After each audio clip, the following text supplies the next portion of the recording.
चला आता आज आपण बनवूया बटाटा आणि भेंडीची अशी चमचमीत मसालेदार भाजी। त्यासाठी मी इथे अप्रॉक्सिमेटली पाव किलो भेंडी घेतली आहे आणि एक बटाटा घेतला आहे। इथे मी भेंडींना स्वच्छ धुवून त्यानंतर एका स्वच्छ कपड्याने पुसून घेतला आहे। त्यानंतर भेंड्यांना मी सुरीच्या साहाय्याने चांगले कापून घेतले आहे।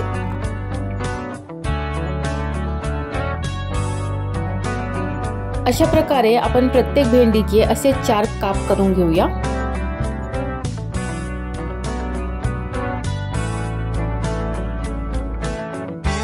त्यानंतर बटाट्यालाही आपण पील करून स्वच्छ धुवून त्याचेही आपण काप करून घेऊया।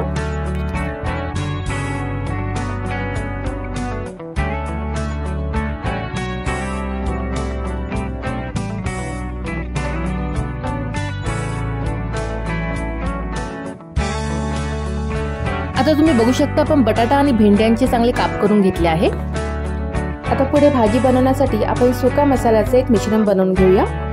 त्यासाठी आपण एक प्लेट घेऊया। त्यामध्ये पहिले आपण लाल मिरची पावडर टाकूया, त्यानंतर धना जिरा पावडर, हळद, गरम मसाला, चवीनुसार मीठ आणि काश्मीरी लाल मिरचीची पावडर ही आपण इथे ऍड करत आहोत।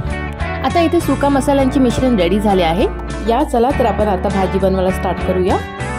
यासाठी मी इथे एक कढई घेतली आहे। त्यानंतर आपण इथे तेल ऍड करणार आहोत। या भाजीसाठी आपण तेल थोडे जास्तच घेणार आहोत। एकदा तेल गरम झाले की त्यामध्ये आपण जिरा, लसूण आणि कढीपत्त्याची फोडणी देऊया। आता यामध्ये आपण कापलेले बटाटे आणि भेंडी ऍड करूया।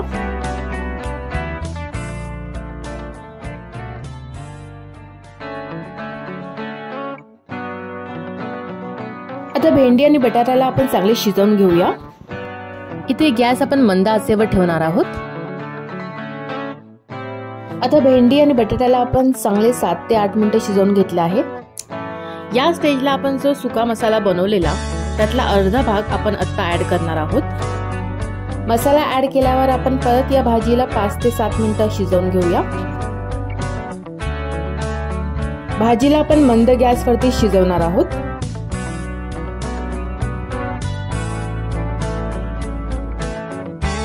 आता भाजीला शिजवून 5 ते 7 मिनिटे झाली आहेत। इथे आपण शेंगदाण्याचा कूट 2 चमचे ऍड करूया।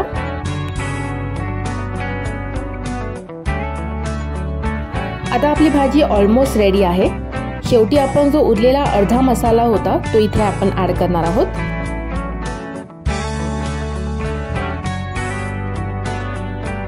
इथे तुम्ही बघू शकता आपली भाजी किती चमचमीत आणि मसालेदार वाटत आहे।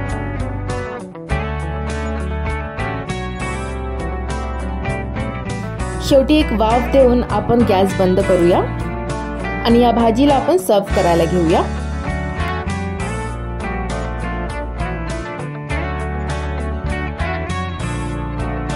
ही भाजी तुम्ही गरम गरम वरण भाताबरोबर किंवा चपाती बरोबरही खाऊ शकता। तुम्हाला माझी रेसिपी कशी वाटली हे प्लीज मला कमेंटद्वारे कळवा। जर तुम्हाला माझी रेसिपी आवडली असेल तर या व्हिडिओला लाईक, सबस्क्राईब आणि बेल आयकॉनला प्रेस करायला अजिबात विसरू नका, जेणेकरून जेव्हाही नवीन रेसिपीचा व्हिडिओ मी अपलोड करेन त्याचं नोटिफिकेशन तुम्हाला मिळत जाईल।